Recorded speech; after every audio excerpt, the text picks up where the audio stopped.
apprendre l'anglais et la TFT. Ça doit vous paraître bizarre, vous devez vous demander un petit peu c'est quoi le lien? Une thérapie de libération émotionnelle et apprendre l'anglais, une compétence d'apprendre l'anglais. Je vais y venir, mais déjà je vais vous expliquer un petit peu moi déjà mon expérience avec l'apprentissage des langues et notamment de l'anglais. Donc j'ai fait des études dans les langues justement en anglais et en italien et c'est vrai que dès le lycée l'italien je parlais assez bien parce que j'étais en immersion, c'est-à-dire que j'avais fait un lycée spécial, il y avait de l'italien qui était beaucoup plus poussé, on avait des échanges scolaires où j'allais beaucoup en Italie, j'étais en immersion. Donc ça très bien. Par contre l'anglais, c'était l'anglais scolaire comme il est enseigné de façon générale un peu partout en France. Et mon niveau était pas super. J'étais pas du tout fluide quand je parlais. On va dire que je comprenais en lisant, je connaissais du vocabulaire, je connaissais la grammaire et des choses comme ça. Par contre, pour parler essentiellement à l'oral, ça, c'était un problème. Et donc, ce qui me gênait, c'était pas forcément que je connaissais pas l'anglais, que je connaissais pas de vocabulaire ou que je savais pas comment parler.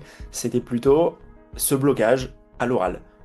À un certain moment, bah voilà, on me demande de prendre la parole, c'est bloqué, ou je commence mais je fais des erreurs et je suis en train de penser dans ma tête en me disant ah non alors c'est pas comme ça. Attention à pas faire cette erreur, ah oui c'est vrai c'est comme ça, et ah mince t'as fait une erreur, toutes ces choses là, tout ce dialogue interne qu'on peut avoir, et je pense que pas mal d'entre vous pouvez vous identifier à ça. En allant à l'étranger pareil, gros blocage avec ah comment est-ce qu'ils vont juger mon accent, comment est-ce qu'ils vont me comprendre, ou toutes ces choses là, est-ce que moi je vais les comprendre aussi, et donc tous ces blocages qui m'empêchaient de parler notamment à l'oral, et puis aussi, bien sûr, parce que ce soit au lycée ou à l'université, on pratique pas tant que ça l'oral. Donc ça, c'était une autre chose aussi. Et quand est-ce que j'ai commencé à bien parler anglais? Eh ben, c'est quand je suis parti à l'étranger. Je suis parti à l'étranger, donc en Angleterre, à Manchester, et là, j'étais dans une colocation avec deux Espagnols, un Italien, un Indien et un Argentin.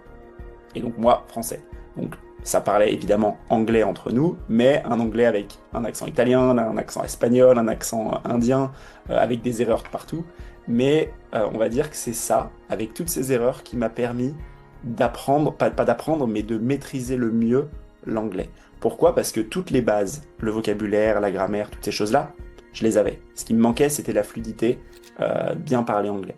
Et là, j'ai perdu cette peur, j'ai dépassé cette peur de faire des erreurs qu'on a beaucoup en école en France où ah, il faut pas faire d'erreurs et toutes ces choses-là, il faut vraiment parler exactement comme il faut.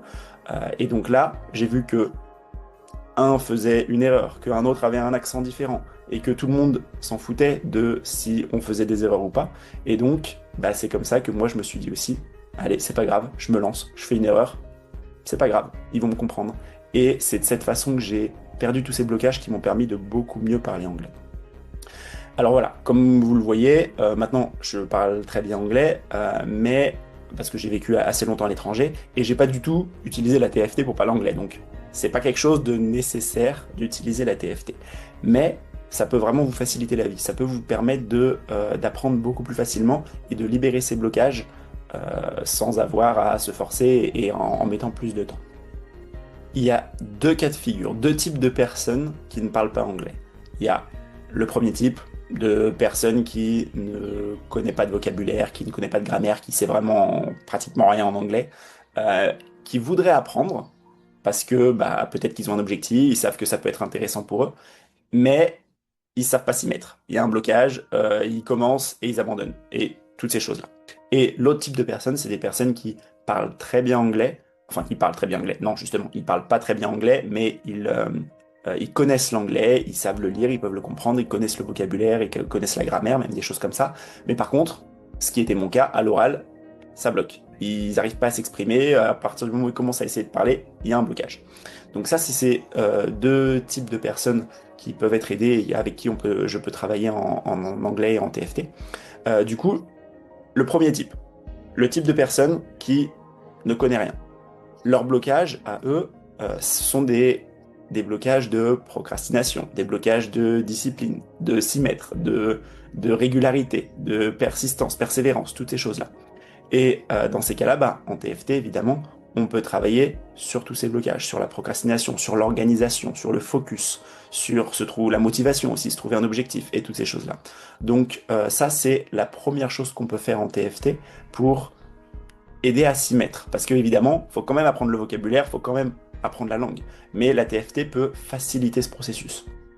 Le deuxième type de personnes, les personnes qui connaissent bien l'anglais mais qui ont un blocage pour parler à l'oral, dans ces cas-là, qu'est-ce qui bloque? C'est la peur de faire des erreurs, la peur de l'échec, la peur du regard des autres, de parler en public, du jugement, peut-être le stress, la honte de l'accent, qu'est-ce que vont penser les autres quand je parle, ou toutes ces choses-là.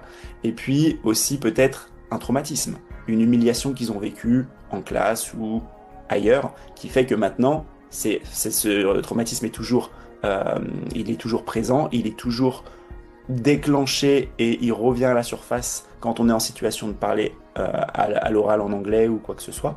Et là, ça va être un blocage qui fait que on va avoir du mal à parler et à bien maîtriser l'anglais de façon fluide.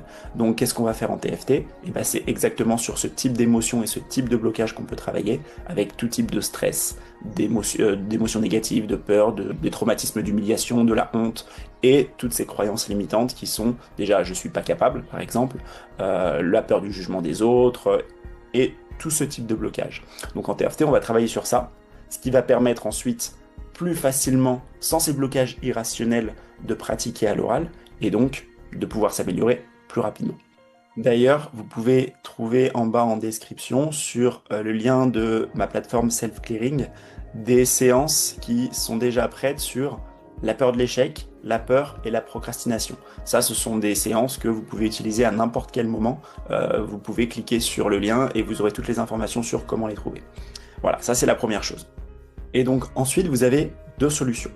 Soit vous apprenez l'anglais, vous vous forcez, vous vous mettez en condition de le pratiquer à l'oral, et petit à petit, vous allez dépasser ces blocages, comme ce que j'ai fait moi. Deuxième solution, vous pouvez prendre rendez-vous sur le lien qui est dans la description avec moi pour un appel découverte gratuit pour que je vous explique comment travailler sur tous vos blocages qui vous empêchent de parler anglais, ou de bien parler anglais, ou même n'importe quelle langue, hein, évidemment. Et je répondrai à toutes vos questions. Donc voilà, si vous avez aimé cette vidéo, vous pouvez laisser un like, vous pouvez, n'hésitez pas à commenter aussi, à me dire ce que vous en avez pensé, ou même vos expériences avec l'apprentissage de langue. Et vous pouvez aussi partager. Donc voilà, je vous remercie de votre écoute, et à bientôt.